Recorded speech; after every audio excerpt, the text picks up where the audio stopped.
Welcome back to maintenance for an Alfa Romeo Spider. This is a 1984, and today I am working on the electrical system. So I've gone through most of the car already and done lots of the grounds and cleaned them up as best I can.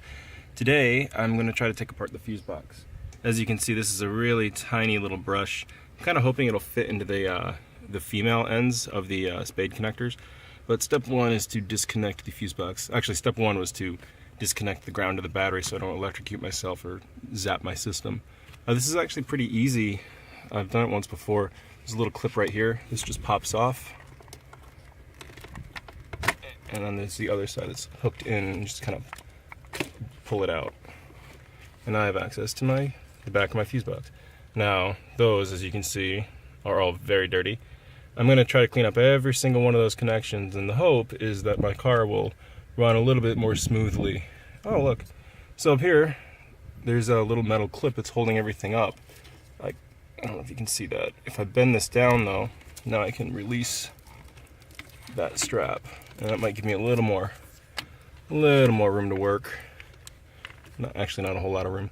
Anyway, time to start taking these apart. I'm going to grab a couple pictures just so I know where everything goes.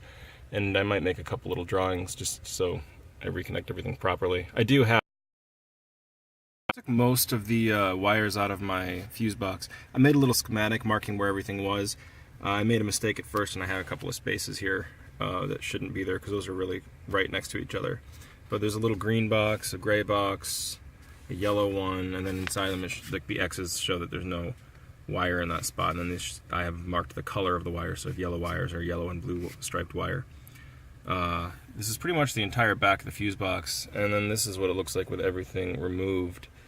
I left a couple of wires in at the top, the ones that are connected to the relays, because I think they're clipped in somehow.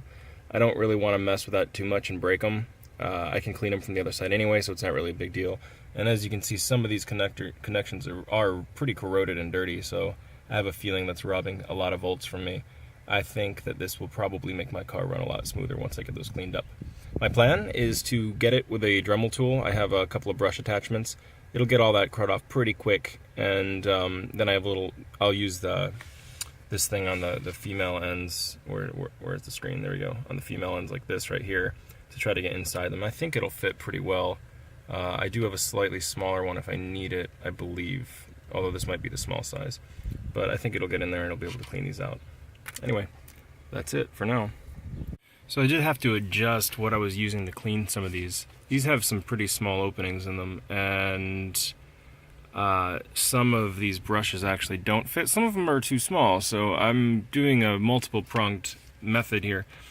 I do have some of this, it's not sandpaper, it's emery cloth. I have some emery cloth here, which is basically sandpaper actually.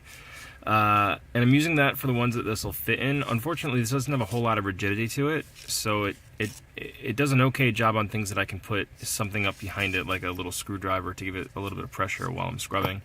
I have a bunch of these little brushes. I bought them on a couple different websites, but eBay is a very easy place to get them.